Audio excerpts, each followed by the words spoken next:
What's up, guys? This is Ian here, coach of your Ladner Lantern, bringing you guys the final episode for Coach Profiles.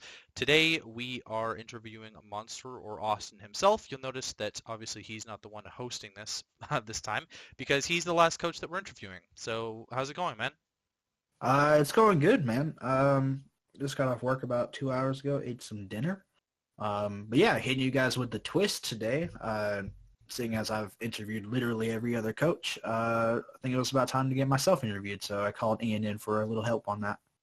Yeah, it should be a good time, and I'm interested to hear some of these answers. I don't think I know a lot of the answers to these questions from your perspective. So let's get right into it then. First question is, how did you get into Draft League? Okay, so I don't quite remember why I was looking for draft leagues. It could have been because I was watching A Drive at the time and I saw him upload draft league videos. But I remember going on to Showdown and looking for draft leagues in general. I think I was in the competitive chat room or whatever. And I was looking for one there and I saw somebody plug a draft league. I joined. The owner was kind of immature. He was like 12. So the league kind of died, but I kind of went to like two or three other ones with friends that were from that league, and then those died. So I kind of just stopped playing draft league. I played monotype for a really long time. I was in a bunch of monotype leagues, and then I don't remember why I got back into draft league either.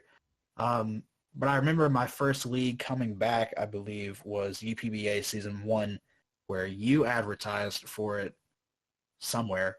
And then after that, it was D&D, because I saw that advertised in A Drive's channel, and A Drive's Discord server. So, yeah, I don't remember why I was looking for draft leagues like a year ago, but I was, and I kind of just found a random one and went from there. Seems like you started about the same as everyone else then, and ended up sort of being in the same group, which is why you're part of NCL. Yeah, man. I definitely haven't been in as many leagues as everybody else because, like I said, those early ones died very early. I don't even remember the teams I drafted back then. They were probably trash. But like I really got back into it. I would say like whenever UPBA season 1 was. Cool, cool. So, next question. How many leagues have you been in, and what were your results? So we're not going to count the earlier ones because, again, they died very early. So I believe we got this down to about 6 or 7 leagues in the 7 months, I guess, that I've been really grinding draft leagues. A few have died here and there. But in terms of results, I've only made it to playoffs one time in D&D where I ended up placing like top 6 in the league just because of the way their playoffs format worked. It was like a double elimination type of thing. I got knocked out of the first round of the actual playoffs, went to the losers bracket, and then won my first match there and lost to you. Coincidentally, you 6-0'd me. I think I would have made it to playoffs in PCL if that didn't die. I had Coco Lucha, and Halucha had like, I don't know, 12 kills or something. But it died, unfortunately. So, yeah, so in terms of like my best results, I've only made it to the playoffs one time, and it was in D&D. I mean, that's still pretty impressive for 6 leagues and just starting out, being new. You know, Yeah. playoffs is always the goal, but it's not necessarily achievable right off the bat, and taking learning away is kind of more important. Yeah, I definitely agree with you there. I've been trying to play as much as I can. I think I'm in like 4 leagues right now. Yeah, 4. Cool. All at the same time. Well, I wish you best of luck in all of those. Um, next question is, what was your most successful Pokemon in these past leagues? All right, so obviously I know this question and I know the next question. It's going to be the same answer for both, I think. Okay. My most successful Pokemon is definitely been Tangrowth. Um, I haven't really found an offensive mon that I've really just fallen in love with and wanted to draft over and over. I tried out a lot of different offensive mons. Like I fell in love with Salamence for a while, but I didn't get to use it for very long. I fell in love with Mega Gallade, didn't get to use it for very long due to like unfortunate circumstances. So So there's definitely some offensive mons that I wanted to try, but really haven't. But Tangrowth has been like a mainstay on my teams. I love Tangrowth. It's just a really, really good defensive wall. And I love it. It's so bulky on the physical side that you can run an AV set and still tank physical hits pretty well. It's like the ultimate Zygar 50% and 10% switch in. It's really, really good. And it's definitely been really solid for me. It carried me in D&D. And I can't remember the last time I drafted it. I know I had it before this, or before at NCL, but I had it another time and it was really good there too. So yeah, just Tangrowth has been really solid for me. Good stuff. It's interesting that you're saying a defensive mon. I don't know if anyone else has said a defensive mon. At the time of recording this, I've actually haven't heard a few of the interviews myself, so maybe you've got an answer for that that you wanna save from spoiling me or something. But I'm not Yeah, I think sure. there was one singular person who brought up a defensive mod. Okay, One, but I there don't you really go. remember who it was. All right. Well, what is your favorite Pokemon to draft? Nice one-word answer for you. Tangrowth. There you I drafted it 3 times, I think, at this point. Definitely just a really core mod that I draft a lot because I'm a big fan of bulky grasses. Uh, because they're just amazing ground type sponges and electric sponges. So yeah, Tangrowth is the best one in my opinion, and I draft it all the time. Did you like using a Moongus last season? I did not because as I kind of figured out, in my opinion, if you're a bulky grass and you do not resist ground, then you're really not doing your job. Um, I was just kind of getting bopped by ground types that I thought I had to switch into with a Moongus, and I didn't. Um, and yeah, any grass poison type, in my opinion, just isn't that amazing. Mega Venusaur is okay, but again, if you're bulky grass and you don't resist ground, then I don't think you're doing your job. There you go. All right. Well, the next question is, what is your general opinion of your team this season in NCL? Um, okay, so I got the main core that I wanted. I didn't get sniped on my main core, thank God. So I knew I wanted Mega Altaria, Gliscor, Empoleon, and Tangrowth and Raikou before I even started the draft. This was like weeks in advance. I knew I wanted those mons, and then I got the best offensive fire that I could have. There really aren't any like premier offensive fires in tier 1. There are some in the mega tiers, but as I said, I was kind of setting my sights on Mega Altaria. So I got the best one I could in Victini.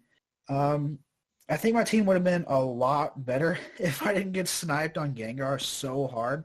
I was going to pick it on that round and been sniped it from me. But I definitely think it's okay. It's got some nice balance, especially with the defensive core of Gliscor, Empoleon, Tingreth. I think it's a really solid defensive core, and I think it'll do me well. Um, and yeah, I think it's okay. It's got some good offensive threats, really good defensive walls, and I think it'll be okay. Yeah, I know. I liked the general way that it synergized a lot. I know Jed and I talked about it in our draft breakdown of your team, and I know you really liked it when you were going through your draft breakdown as well. Um, just so viewers know, he did make a transaction for his team that didn't show up in the draft breakdown, but I talked about that in the week 0 transactions as well, so it sort of covers up that there for you. All right, so our next question is, how well do you think you're going to do this season? This is a really difficult question for me because I think this season is really stacked compared to what it was last season. Even though not on, I think only like 3 coaches were replaced, but I think it's so stacked this season. There are definitely a lot of battlers that are way better than me. But I think just aiming for playoffs is always the goal whenever you go into a draft league, and I think that's something that I definitely want to do. Whether I'll do it or not will obviously remain to be seen, but I think bare minimum, I think I want to go for like just even, like just a nice even, like they're 12 weeks, right? So 6-6 is what I'll be aiming for sure. And I think my team is good enough to do it as well. All right, there you go. You've heard it here first, folks. This is a 6-6 team coming in. All right. Our next question is, what Pokemon do you think was tiered too high this season? See, now this is a good question. I did not properly prepare myself because I don't have the doc open, and I am the one Maybe, who prepared these questions. Um, maybe you want to think of something that yeah, everyone yeah. else hasn't either. Let me hop on this real quick. Um, Obviously, a lot of people have said Zeraora, and I do agree. Um, Honestly, I think the tiers look pretty solid. I know we've heard that a lot too. Yeah, we have. Um, Probably Hippowdon. Um, I don't think Hippowdon really offers that much to a team besides rocks and bulk. Um, it's a good sand setter, but I feel like if you're in tier 1 and you're looking for a sand setter, you're getting Tyranitar, not Hippowdon, because Tyranitar is just generally better. Um, I just feel like Hippowdon doesn't offer enough value in tier 1 to be considered a tier 1 pick. That's probably the best answer I could give because everything else seems pretty solid. Yeah, Um, that's fair. but Hippowdon's probably the one that I would go with for sure. I think normally people would take Tyranitar, but Tyranitar also can fit onto other teams that aren't sand teams better than Hippowdon does, in my opinion.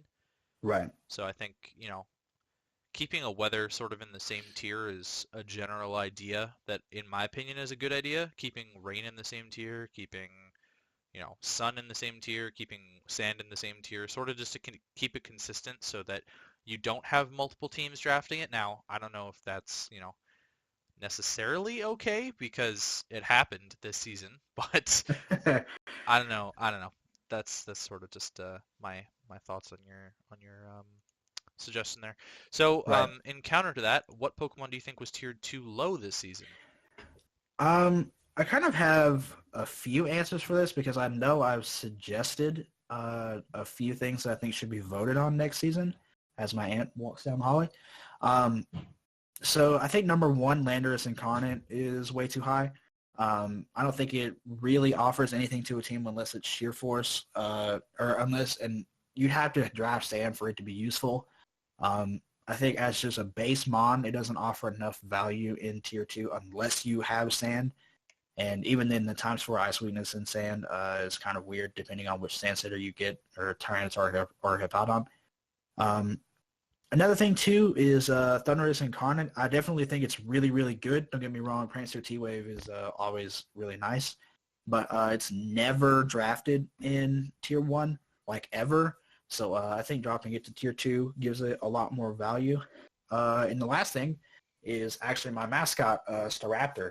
Um, I think Staraptor is a bit too high. I agree it's definitely strong, and if you were to put it in Tier 3, it would probably be the, most offensive threat in Tier 3, but I feel like in Tier 2 it doesn't have enough value as a Tier 2 pick.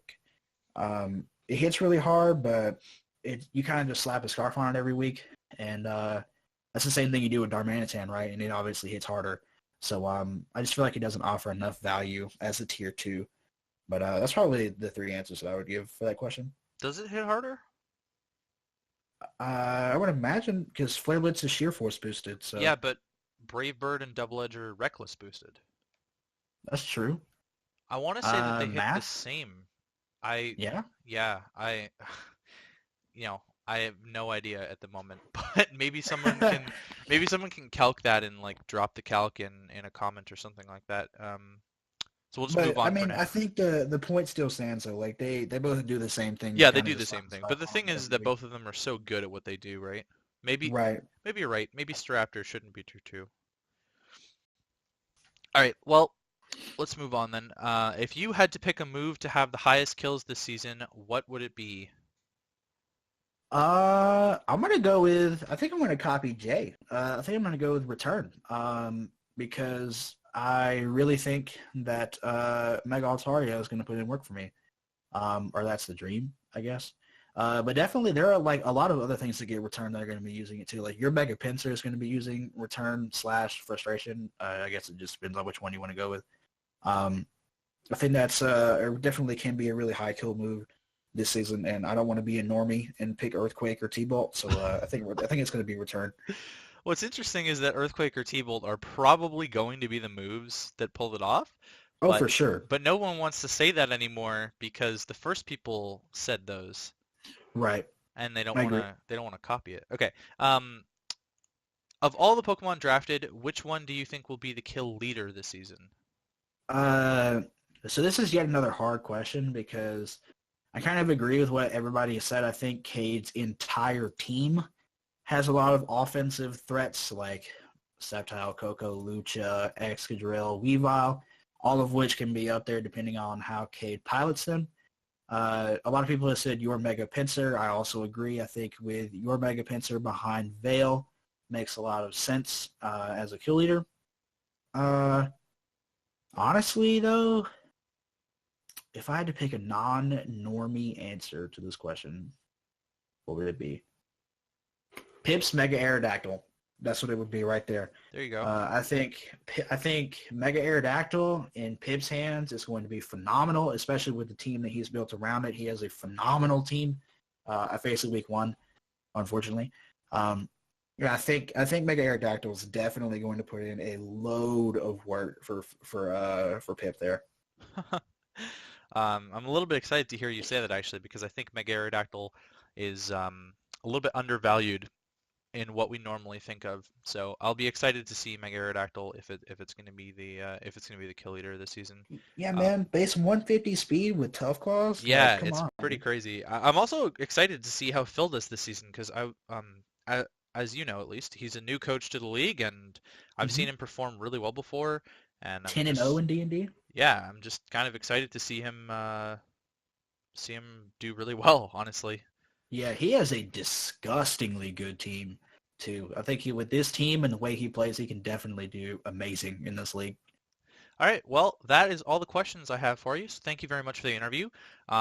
Quick plug, you can find my channel down in the description as well as Austin's channel down in the description, and you can also find the NCL Twitter down in the description, a new creation as of Hey, Lamau, like yesterday or 2 days ago. Or indeed. if you don't want to follow the link and you're on Twitter already, the handle is at NCL Draft League. So feel free to check us out, follow us, and yeah, it's going to be a good time. We're famous enough that we have cam girl bots, replying to our tweets now. So Heck yeah, dude. That's what's up. keep getting us That's when you know bigger. you made All right. it. Well, thanks, guys. We hope you have a fantastic day. Bye.